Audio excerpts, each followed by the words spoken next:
तो मैं बेहोश था, लेकिन इतना बेहोश नहीं था कि उनको सुन ना सकूं या देख ना सकूं। तो जो मेरे सामने वाले साथी को जो सीने में आकर 4-4, 5-5 जो राउंड के ब्रस्ट मारे, डेड बॉडी ऐसे उछलती थी ऊपर की तरफ, सामने वाले को मारा, बगल वाले को मारा, मैं भी इस तरह से ऐसे पड़ा हुआ था। उसने फर्स्ट में यहाँ पर ब्रस्ट मारा, फिर मेरे पैर में 2 जगह पे मारा। उसको मैं देख रहा हूँ कि धुआं निकल रहा है, लेकिन उस गोली की पीड़ा को चुपचाप पड़ा सहता रहा। भोसड़ी के, अब तो सच बोल दे भोसड़ी के।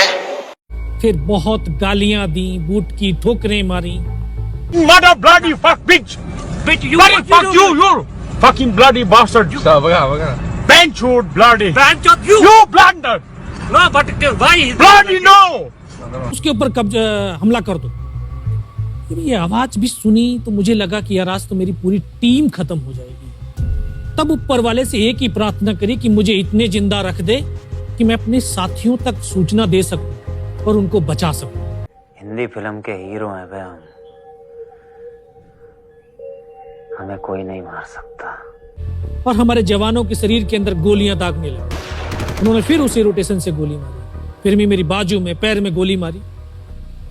और तब तक एक विश्वास भी मैंने पैदा कर लिया था कि अगर इसने सर और सीने में गोली नहीं मारी, चाहे मेरा हाथ पैर दोनों ही काट करके ले जाए, मैं उफ तक नहीं करूंगा और मैं जिंदा रहूंगा। जादूगर है क्या? तेरे घर पे जादूगर आया था क्या? तेरी माँ गई थी जादूगर के पास? जब उसने गोली चलाई तो यहाँ पर पर्स में 5-5 रुपए के कुछ सिक्के भी थे। जब गोली जाकर के सिक्कों पे टकराई तो मुझे भी आभास हुआ कि तो मर गया हूं। पाकिस्तान का दूसरा सैनिक आया, उसने आकर के मेरा AK-47 उठाया और वापस मुड़ा तो उसका पैर मेरे पैर से टकराया हो। तब मुझे लगा कि यार मैं तो जिंदा हूं, जिंदा हूं। तब मेरे पास एक हैंड ग्रेनेड था, मैंने उसको पिन निकाली और उसके ऊपर ऐसे फेंका तो कोट के अंदर हुड लगे हुए, हुड के अंदर वो गिरा जी। उसने तुरंत पीछे की तरफ मुड़ के देखा, पीछे तो कोई मूवमेंट था नहीं। तो जब तक वो ग्रेनेड को निकाल पाता, ग्रेनेड फट गया। यहां से उसका पूरा सर उड़ा और वो हमारे ऊपर आकर के गिरा।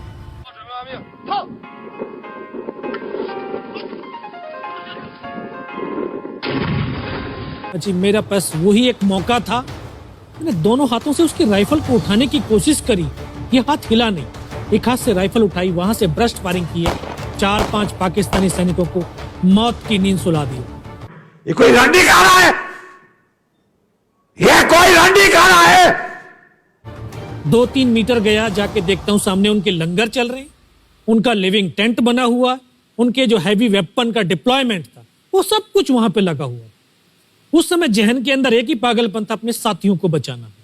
फिर मैं वापस धीरे धीरे रेंगता हुआ अपने साथियों तक आया। फिर मुझे लगा कि इनमें से हो सकता है मेरी तरह कोई साथी होगा, जिंदा होगा।